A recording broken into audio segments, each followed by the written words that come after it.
Do you love this podcast? Do you love the information that we give you with a little sense of humor, some nuggets, some fun? Guess what? It happens every day, 24 hours a day inside Endurance Nation. Endurance Nation has been helping athletes just like you achieve their age group goals, whether it's finishing their first marathon or Boston qualifying, finishing their first triathlon or doing an Ironman at the World Championships, or doing ultra runs, gravel races, etc. Many cases during the summer months, we have athletes racing all over the country, in fact, the globe, at events of all different varying shapes and sizes.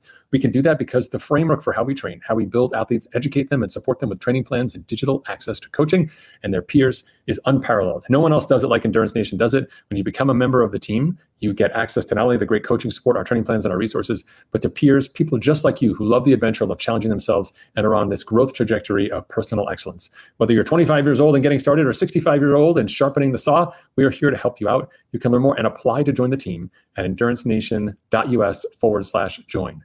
That's www.endurancenation.us/join. I look forward to seeing your application.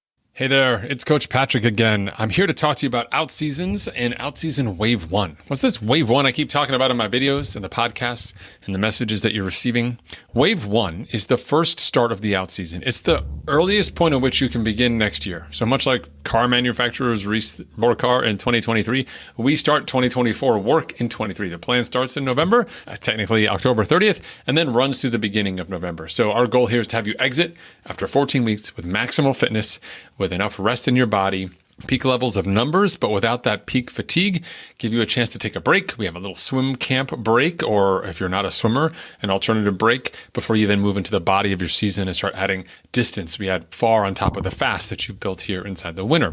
The significance of the outseason wave is that it's really when a lot of people come together inside the team and train alongside one another.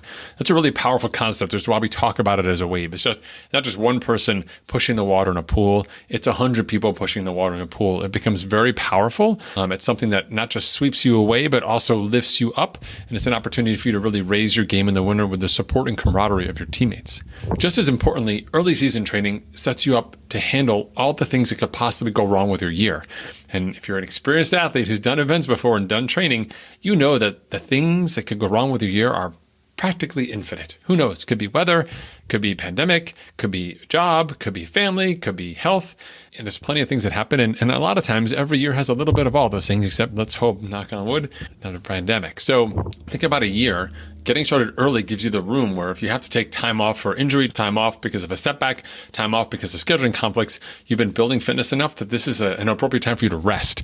When you have that friction and you're just getting started and you haven't developed any new fitness, all you're really doing in that other scenario is just delaying the time that you're really getting started, delaying the time in your year when you'll peak. So if you wanted to start in January, but you had a bunch of problems, you don't really start till sort of mid-February, then your peak time, which is going to be June, is now really going to be July. And if your race is in June, now you're in a tough spot. Now we got to start making compromises, we got to cut things, and we got to push things together.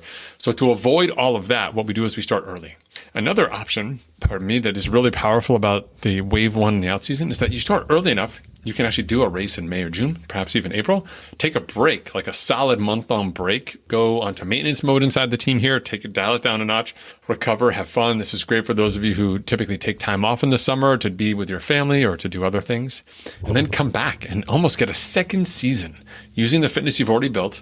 You've done a race, done an event, done a camp, taken a little bit of a break, and then we come back again. You get that second season. You can race twice. You can peak twice in a year, which is pretty rare, right? Some people will combine races and peak once, but do 2 or 3 events. I'm a big fan of that myself. In this case, you actually get 2 seasons out of 1. So that wave 1 becomes a strategic investment. It also, in a way, Endurance Nationifies you to handle the ups and downs of what's going to happen in the winter. There's a lot that goes on in the winter that's challenging in terms of holidays and travel and so on. And being a part of this group, this cohort moving through the outseason together actually helps ward off a lot of those problems, a lot of that resistance that says, well, I'd much rather eat that candy corn over there than go for my run right now. We help you through that with the team and the concept. So if you're interested, you can go to endurancenation.us/join. I'll throw that little banner up there so everybody can see it. Go there, you can apply to the team. We'll fast track applications through October 30th at midnight. We'll get you in the team, we'll get you training, we'll set up your season. You have a phone call with me, we'll get you all dialed in, and we'll get you going. If you wait until after October 30th, your application will be delayed because during the winter time, we do a 1-for-1. When someone leaves, then we bring on someone new. So as people leave, we'll make room for you to come in, much like a crazy nightclub, with only the best DJs, of course, and you'll get a sense from there. So ideally, we have you start with us on October 30th.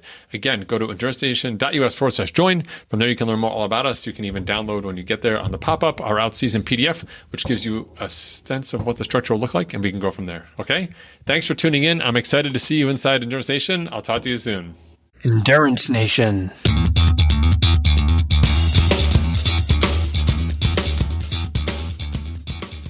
Hey, podcast fans. I know you love the podcast because here you are, you're listening to it and you're still listening to me talk right now. Did you know you can get content just like this in your inbox once a month? We send out a great newsletter. We call it, guess what? The Unfair Advantage. That's right. It's our information to you, something that separates you from the competition. If they're not here, then they don't know. But if you are here, then now you do. Zero excuses. If you go check us out online at endurancenation.us/newsletter, it's your opportunity to enter your email address, sign up for these updates. They come once a month, sometimes twice a month, depending on my race schedule. And it's your chance to get insider information that's going to help you become a better, smarter athlete. Don't miss out on this chance to get ahead of the competition. It doesn't cost you any money, and it's not a ton of work. It's just your email address. That's endurancenation.us/newsletter. For more information about Endurance Nation, visit us online at endurancenation.us. The provided music is from the Podshow Podsafe Music Network. Check it out at music.podshow.com.